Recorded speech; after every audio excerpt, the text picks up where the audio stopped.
Assalamualaikum warahmatullahi wabarakatuh. Halo semuanya, perkenalkan nama saya Nurul Fitria dari kelas 8B.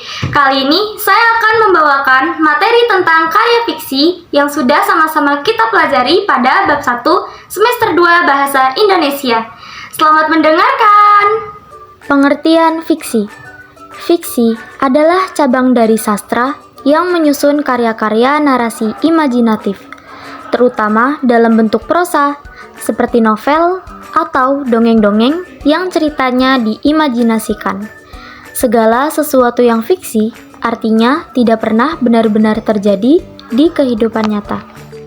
Selain itu, karya fiksi juga memiliki beberapa ciri-ciri.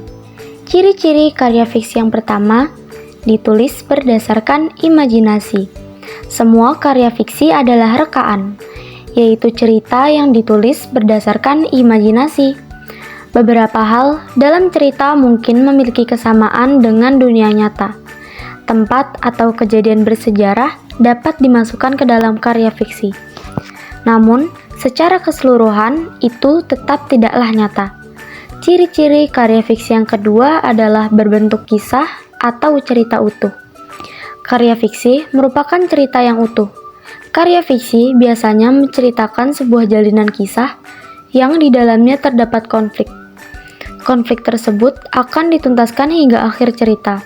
Konflik dapat diselesaikan dengan akhir yang bahagia atau happy ending maupun akhir yang menyedihkan atau sad ending.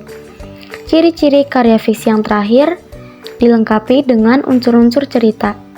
Setiap karya fiksi selalu dilengkapi dengan unsur-unsur intrinsik. Selalu ada tokoh dalam cerita, selalu ada cerita yang dikisahkan dengan jalan cerita tertentu atau disebut alur. Juga selalu terdapat latar cerita serta unsur-unsur intrinsik lainnya. Nah, unsur-unsur intrinsik yang pertama pada karya fiksi adalah tema cerita. Tema cerita adalah gagasan dasar sebuah cerita. Tema inilah yang dikembangkan menjadi cerita oleh pengarang. Saat membaca sebuah cerita, kalian dapat menyimpulkan tema cerita setelah membaca cerita hingga selesai. Unsur-unsur intrinsik yang kedua yaitu alur cerita. Alur cerita atau jalan cerita adalah bagaimana urutan peristiwa dalam sebuah kisah diceritakan. Alur cerita membuat karya fiksi menjadi lebih menarik. Berdasarkan urutan waktunya, alur cerita dibagi menjadi 3 jenis. Alur pertama yaitu alur maju. Alur maju atau progresif adalah alur yang menceritakan peristiwa secara berurutan dari awal hingga akhir. Alur maju tidak disusun secara acak, melainkan mengikuti urutan kronologis. Alur kedua yaitu alur mundur atau regresif.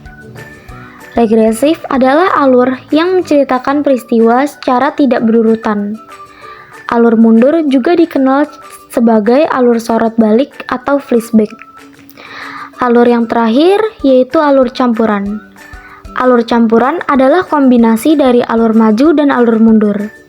Alur campuran membutuhkan konsentrasi tinggi bagi pembaca karena perpindahan antara masa lalu dan masa kini. Unsur-unsur intrinsik yang ketiga adalah latar cerita. Latar cerita adalah gambaran situasi waktu dan tempat yang terjadi dalam sebuah cerita. Latar cerita memiliki fungsi untuk membantu pembaca memahami konteks dan situasi cerita. Latar cerita yang baik dapat membantu pembaca menggambarkan alur cerita dan merasakan apa yang terjadi. Unsur-unsur intrinsik yang terakhir adalah tokoh dan penokohan. Tokoh cerita merupakan unsur intrinsik yang sangat mudah ditemukan.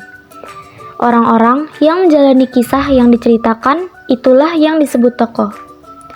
Namun, tidak semua tokoh berupa manusia. Ada juga hewan atau tumbuhan. Tokoh yang paling sering muncul atau menjadi pusat cerita disebut tokoh utama. Sedangkan tokoh yang hanya muncul pada beberapa kejadian disebut sebagai tokoh pendukung. Nah, penokohan adalah peran yang dijalankan dalam cerita.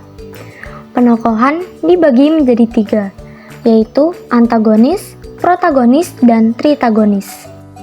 Nah, jadi gimana nih teman-teman presentasi dari saya? Semoga bermanfaat ya. Sekian, hanya ini yang dapat saya sampaikan. Kurang lebihnya mohon maaf. Wassalamualaikum warahmatullahi wabarakatuh.